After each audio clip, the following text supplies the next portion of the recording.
আমরা দীর্ঘ সময় ধরে হাঁটছি।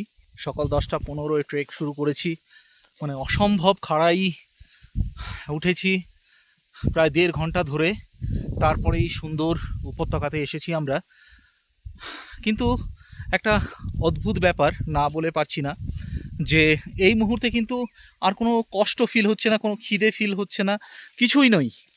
শুধু চলা আর চলা, আর প্রত্যেকটা বাঁকে বাঁকে এমন সুন্দর মানে দৃশ্য, এত সুন্দর রোদ উঠছে, মেঘ আসছে, আলো হাদারির খেলা চলছে। এই জন্য আর কোনো রকম কষ্ট ফিল হচ্ছে না, পায়ে ব্যথা করছে না, ঠান্ডা লাগছে না, গরম লাগছে না, খিদে পাচ্ছে না।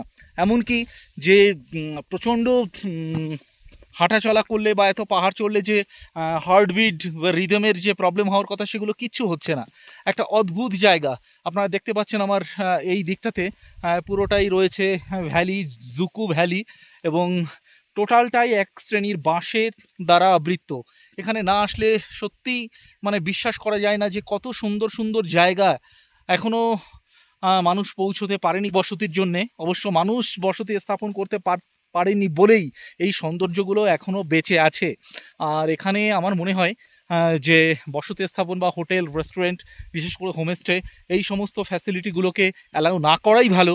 কারণ ওই ফ্যাসিলিটিগুলো যখনই চালু হতে শুরু করবে, তখন এই পৃথিবীর এই সৌন্দর্যগুলো আর থাকবে না। এমনিই পাহাড় ভাঙতে শুরু করেছে সিকিম, তারপরে গাড়োয়াল হিমালয়, ধস আমরা রোজ শুনছি, রোজ বৃষ্টির কথা শুনছি।